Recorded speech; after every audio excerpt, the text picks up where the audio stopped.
Olá, seja muito bem-vindo a mais uma aula do Componentes.design. Eu sou o William Matiola, serei seu instrutor na aula de hoje sobre Checkbox. Só lembrando que é uma aula exclusiva, e isso significa que se você estiver assistindo pelo YouTube ou pelo site, você vai ver uma parte gratuitamente, e para ter acesso à aula completa com a parte prática no Figma, basta fazer a aquisição aí no site, no botão verde logo abaixo do vídeo. Vamos lá, sem enrolação. Checkbox, bom, por definição, visualmente, esse é um checkbox.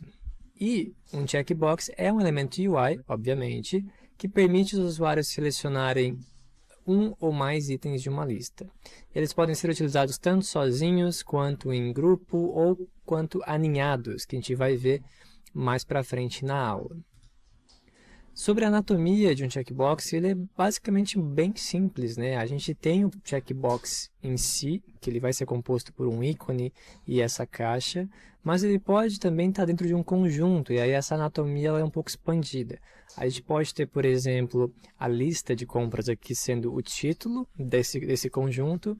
A gente vai ter uma caixa de selecionada, uma caixa selecionada, e quando ele está em conjunto com algum label, algum título, a gente chama ele de item, né, da lista ou do grupo. Então ele vai estar sempre dessa maneira aqui, e aí o quinto item é o título daquele grupo, certo? Agora a gente vai ver os estados desse checkbox. A gente viu que a gente tem a versão de selecionada, selecionada e indeterminate. Tá? O que indeterminate significa antes da gente avançar sobre os estados? Significa que ele está exibindo dentro de um conjunto de checkboxes que um ou mais está selecionado. Tá? Então ele vai indicar que isso está acontecendo. Caso você clique aqui, todos os checkboxes selecionados na lista, eles serão desselecionados. E se você clicar novamente, ele vai selecionar todos. Tá? Então, o indeterminate ele só mostra quando um ou mais, dentre uma lista de vários, estão selecionados.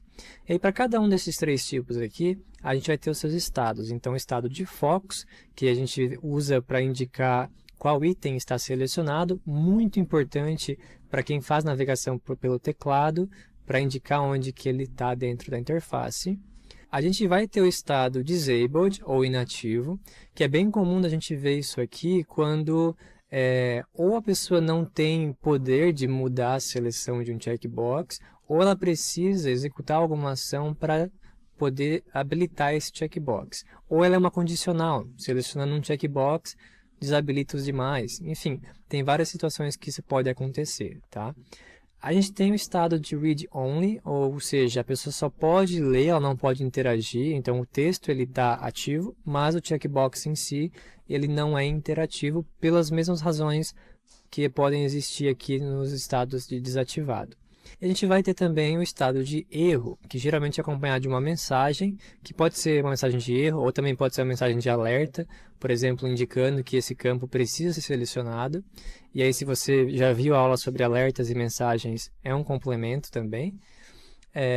Esteticamente falando, ele não precisa necessariamente ser dessa forma aqui, né? Indicar, por exemplo, que o checkbox está errado com a cor vermelha.